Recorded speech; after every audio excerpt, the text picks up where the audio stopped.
Betonisasi jalan, jalur Antang Raya hanya dilewati satu arah, warga disarankan lewati jalan alternatif. Kami wartakan kondisi terkini Jalan Antang Raya, dari sepanjang Jalan Pertigaan Borong, hingga ke jalan depan Misi Pasar Raya Antang, saat ini hanya bisa dilewati satu arah. Tanggal 22 Mei tahun 2023. Dari pantauan awak media di lokasi, saat ini ada pengerjaan betonisasi jalan, hanya bisa dilewati satu arah kendaraan saja, yakni kendaraan arah dari Panara ke Pasar Ikan Antang.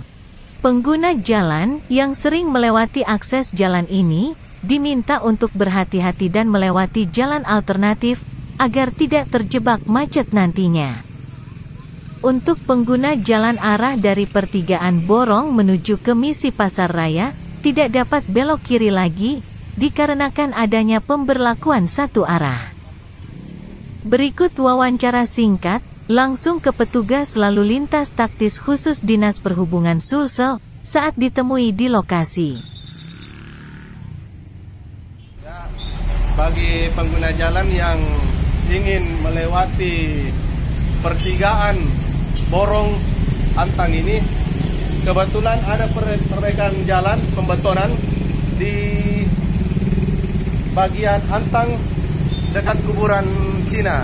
Jadi untuk saat ini diperlakukan satu arah, hanya boleh dilewati yang dari arah Baruga, sehingga bagi pengguna jalan yang dari arah Borong mau ke arah Baruga bisa lewat Perumnas Antang atau lewat sini, cuman agak kecil jalannya. Jadi dimohon untuk pengguna jalan agar bisa lebih tertib, agar perbaikan jalan di sini dapat maksimal. Demikian kami wartakan, Bang Emal dari Makassar Antang, melaporkan.